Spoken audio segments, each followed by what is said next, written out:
اعوذ باللہ من الشیطان الرجیم، بسم اللہ الرحمن الرحیم۔ صفحہ نمبر 24۔ اس صفحے میں سورہ مبارکہ بقرہ کی 154 نمبر سے 163 نمبر تک کی 10 آیات موجود ہیں، اور ان 10 آیات کے موضوعات بھی مختلف ہیں۔ سب سے پہلی آیت 154 نمبر کی آیت راہ خدا میں شہید ہونے والوں کے حوالے سے ہے کہ جو لوگ بھی خدا کی راہ میں قتل کیے جاتے ہیں یا شہید ہوتے ہیں ان کو مردہ نہ کہنا۔ بعض جگہ پر قرآن کی تعبیر یہ ہے کہ ان کو مردہ گمان نہ کرنا، لیکن یہاں پر صریحاً کہا گیا ہے کہ ان کو مردہ کہنا نہیں۔ شان نزول اس آیت کی بیان کی گئی ہے کہ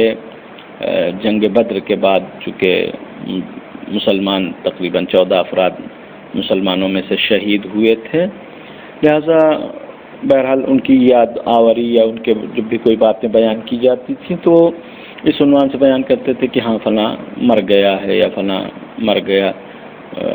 جنگ بدر میں۔ لہذا قرآن نے منع کیا صریحاً کہ تم یہ نہیں کہہ سکتے ان کو کہ وہ مردہ ہیں۔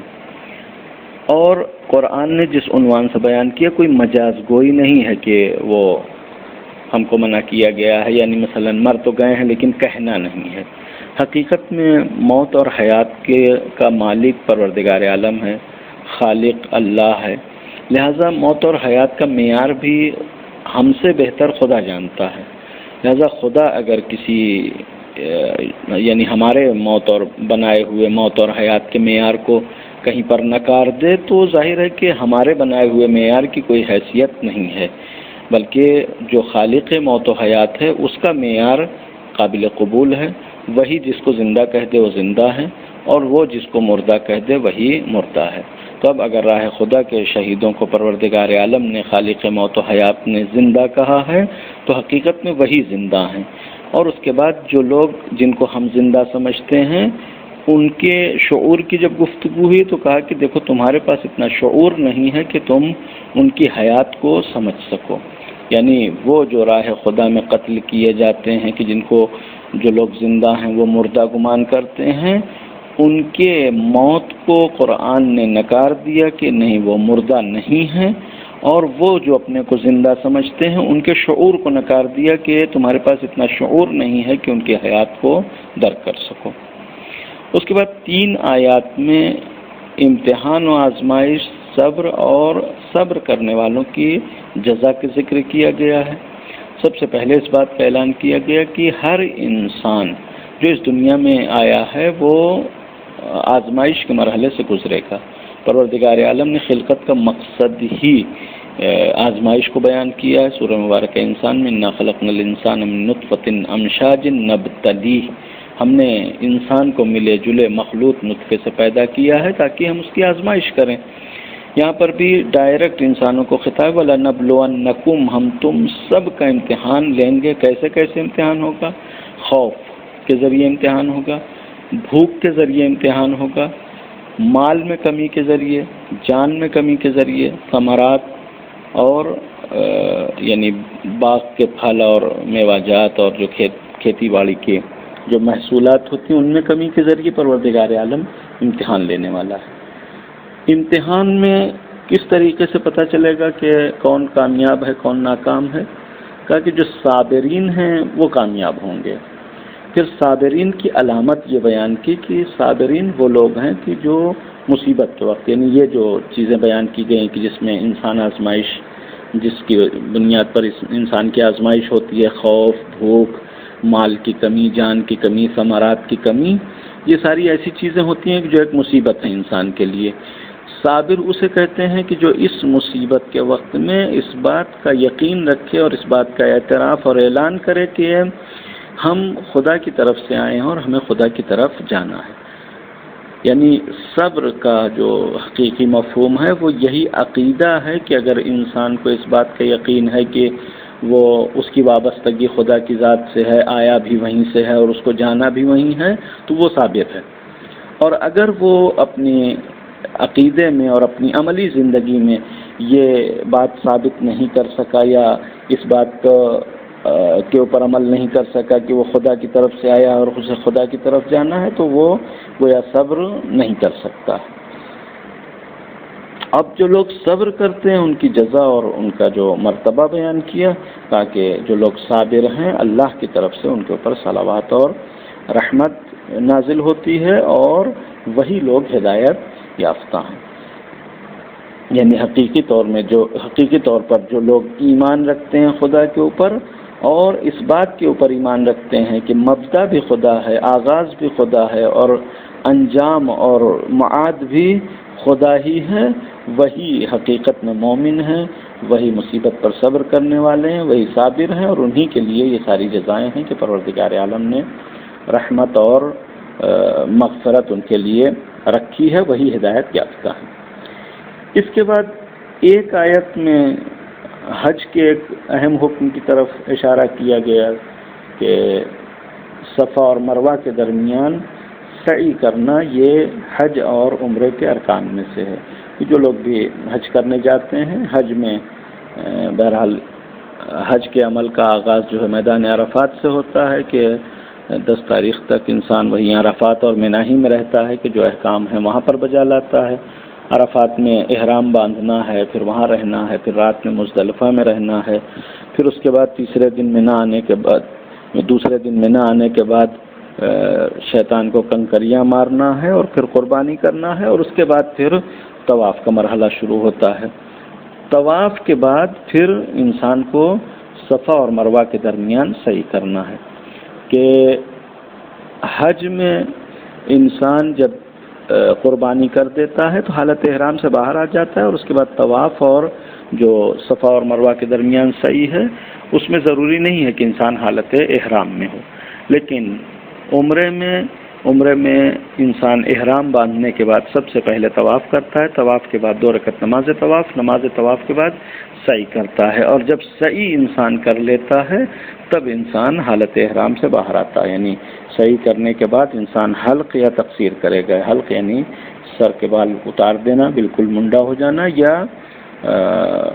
صرف اور صرف سر کے بال کہیں سے کتر دینا، کاٹ لینا، یا ناخن کاٹ کے انسان حالت احرام سے باہر آ جاتا ہے۔ لہذا یہ حکم یعنی صفا اور مروہ کے درمیان جو سعی کا حکم ہے وہ حج میں بھی پایا جاتا ہے، عمرے میں بھی پایا جاتا ہے، اور چونکہ حج اور عمرے کے جو احکام ہیں وہ جناب ابراہیم علیہ السلام کے زمانے سے جاری و ساری تھے، اور گویا صفا اور مروہ کے درمیان جو سعی ہے وہ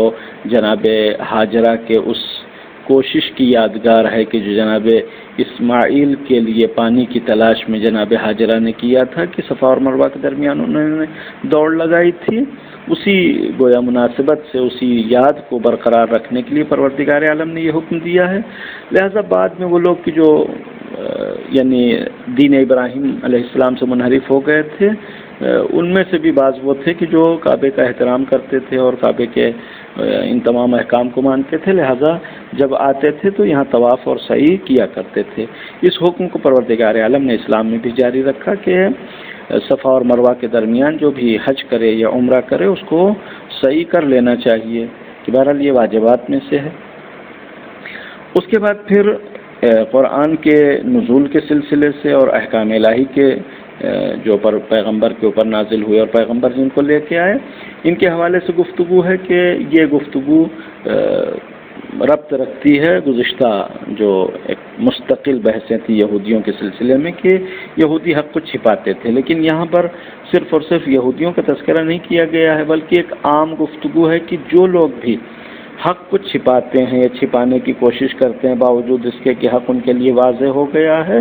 تو ایسے لوگوں کے اوپر پروردگار عالم بھی لعنت بھیجتا ہے اور لعنت بھیجنے والے بھی لعنت بھیجتے ہیں، اور ان لوگوں کی معافی ناممکن ہے کب تک؟ جب تک یہ توبہ نہ کر لیں، اور توبہ کا بھی صرف اور صرف اس طریقے سے توبہ قابل قبول نہیں ہوگی کہ وہ مثلاً آئیں بارگاہ الہی میں توبہ کر لیں، بلکہ توبہ کرنے کا کے ساتھ ساتھ وہ اصلاح کریں، یعنی جو چیز ان کے حق کو چھپا دینے کی وجہ سے خراب ہو گئی، بگڑ چکی ہے، اس کو وہ اصلاح کریں، یعنی اس کو دوبارہ صحیح کریں۔ جو لوگوں کے درمیان شبہات پیدا ہو گئے ہیں یا جو لوگوں کے درمیان حق چھپانے کی وجہ سے انحرافات اور گمراہی وجود میں آئی ہے اس کو وہ ختم کریں، اور ختم کرنے کے بعد جو انہوں نے چھپایا تھا اس کو پھر ان کے سامنے واضح طور پر بیان کریں، اور اس کے بعد اگر توبہ کرتے ہیں تو پروردگار عالم اس بات کا اعلان کرتا ہے کہ ہم یقیناً توبہ قبول کرنے والے ہیں۔ لیکن اگر اس کے مقابلے میں دوسرے کفار کا پھر ذکر ہوتا ہے کہ لیکن اگر ایسے لوگ ہیں کہ جو حالت کفر میں مر جائیں، اور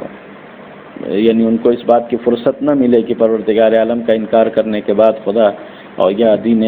خدا کا انکار کرنے کے بعد ان کو توبہ کی مہلت نہ ملے بلکہ حالت کفر میں اس دنیا سے چلے جائیں، تو ان کے اوپر اللہ کی بھی لعنت ہے، ملائکہ بھی ان کے اوپر لعنت بھیجتے ہیں، اور تمام کے تمام انسان ان کے اوپر لعنت بھیجتے ہیں، اور ان کا انجام جہنم میں بھی ایک ایسا انجام ہے کہ ہمیشہ عذاب میں یہ مبتلا رہیں گے، ان کو کسی بات کی بھی چھوٹ نہیں دی جائے گی۔ آخری آیت میں سارے انسانوں کو گویا پھر اس مرکز توحید پر اکٹھا کرنے کی کوشش کی اور دعوت دی کہ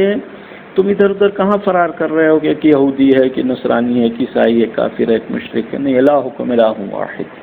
تم سب کا معبود وہی ایک ذات ہے کہ جس کے علاوہ